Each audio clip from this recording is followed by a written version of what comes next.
च्या आईला पण समजून घेतलं.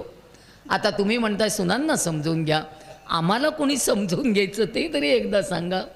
आमच्या पिढीची फार ओढाताण झाली हो. नव्याला धरा, जुन्याला ओढा. आणि सगळ्या ज्येष्ठांनो एक विनंती करू, तुमच्या बायकोनी गेली 40-45 वर्ष तुम्हाला सावलीसारखी साथ दिली आहे. तुमच्या भावंडांचं केलं, तुमच्या आईवडिलांचं केलं. सगळ्या ज्येष्ठांनो माझी तुम्हाला अशी विनंती आहे, तरुण वयात तुम्ही आमचा अपमान खूप वेळा केलात, पण आता सुनांच्या समोर अपमान करू नका.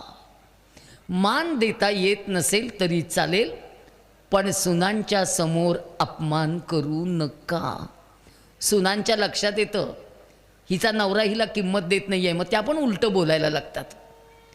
पुरुषांनी खरं लक्षात घेतलं पाहिजे, पुरुषांची ती जबाबदारी आहे. नात्याला न्याय देता तुम्हाला आला पाहिजे. आई आईच्या जागी असते, बायको बायकोच्या जागी असते, बहीण बहिणीच्या जागी असते आणि भाऊ भावाच्याच जागी असतो. पुरुषांनो तुम्हाला नात्याला न्याय देता आला, घरातली भांडणं थोडी कमी होतील, खूप गरजेचं आहे. आणि दुसरी महत्त्वाची गोष्ट, स्वतःचे निर्णय स्वतः घ्यायला शिका. पुरुषांना एकही स्वतःचा निर्णय स्वतः घेता येत नाही. ते आईचं ऐकतात, ते बायकोचं ऐकतात, ते बहिणीचं ऐकतात, ते भाऊजाईचं ऐकतात आणि त्यांच्या डोक्यात नको ते भरवणाऱ्या सगळ्या आम्ही बायकाच असतो.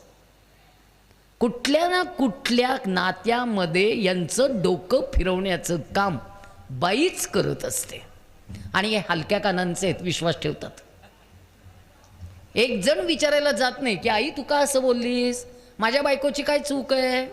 बायकोला विचारत नाहीत आईचा अपमान का केलंस बाई. एक गोष्ट बोलू, पुरुषांनो माझ्या वाक्याकडे नीट लक्ष द्या.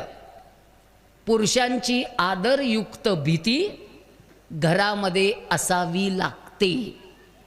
आदरयुक्त शब्द वापरलाय, बरोबर आहे ना? हां, पुरुषांची आदरयुक्त भीती घरामध्ये असावीच लागते. लहान वयात वडिलांना थोडंसं घाबरायचं असतं, तरुण वयात थोडंसं भावांना घाबरायचं असतं, लग्न झाल्यावर नवऱ्याला थोडंसं घाबरायचं असतं आणि म्हातारपणी नवऱ्याला अजिबात घाबरायचं नसतं, म्हातारपणी मुलांना घाबरायचं असतं. आणि यांची आदरयुक्त भीती जर असेल, भारतीय घराचं घरपण टिकून राहणार आहे. त्यामुळे तुम्ही आदरयुक्त भीती ठेवा.